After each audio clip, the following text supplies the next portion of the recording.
Everywhere you read in the Quran, وَعَاشِرُوهُنَّ بِالْمَعْرُوفِ. And in the Sunnah, the same rhetoric. The Prophet is telling us, Allah Azza wa Jal, before that, is telling us, commanding us to be kind and to live with our spouse in a decent manner. Most men and women think that marriage is all about rights and responsibilities. 1 + 1 = 2. It is like an auditor. Whenever a dispute happens, what did I do and what did you do? And they start to check and balance. And this is not correct. When you have to live with your wife in kindness and in a decent fashion, an honorable way, it means that you love for her what you love for yourself. So don't start pointing the finger and say, you should have done this, you should have done that.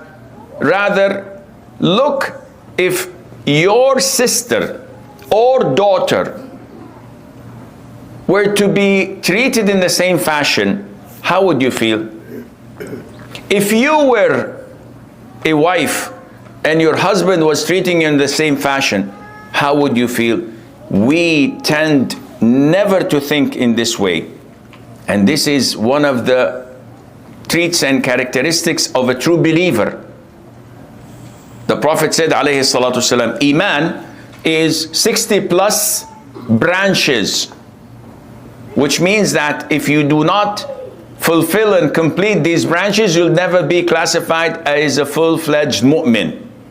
Rather, you would be Muslim, or mu'min that is not that perfect. So you have to fulfill these 60+ branches, or 70+ branches, as in another narration. One of them is to love for others what you love for yourself. And we never think of this. We're so selfish. We're so concentrated on what matters to us, and the hell with everybody else. Whether it's in our jobs, whether it's in our own homes, the siblings among themselves.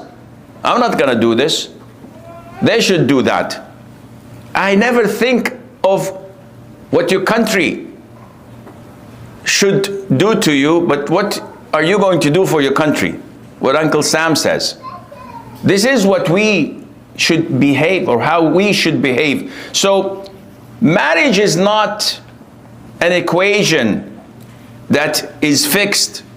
It's filled with many other things that may not be tangible.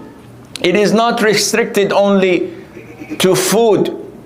I married you, I'm feeding you, you have a roof on your head. Well, when she was at her father's house, she had a better way of being treated. She had more food than what she's having today in your house. And she had a better roof. And she was treated like a queen. So why did you take her from her father's house to treat her like trash? This is not Islam. Islam tells you to fulfill her rights in addition to being compassionate, caring, loving, showing her great deal of empathy, compliment, and encouragement. And 99.99%, like the Arab elections, men do not do this.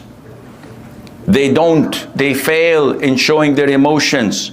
They fail in praising their wives and complimenting their beauty, even if she's as a gorilla, as ugly as a gorilla, no problem. Say you have beautiful eyes. Gorillas have beautiful eyes. Say something that would make her feel good. Even if you're lying, this lying is rewardable. Imagine the Prophet ﷺ did not permit lying except in 3 cases. 1, lying to your spouse. Not that you're having poker night and you say, listen, I have some overtime to do. No, this is not halal lying. This is haram lying. Halal lying is when she comes out trying a new dress in front of you. And you say, La ilaha illallah. I don't know which one is making the other beautiful. You're making the dress beautiful or the dress is making you beautiful.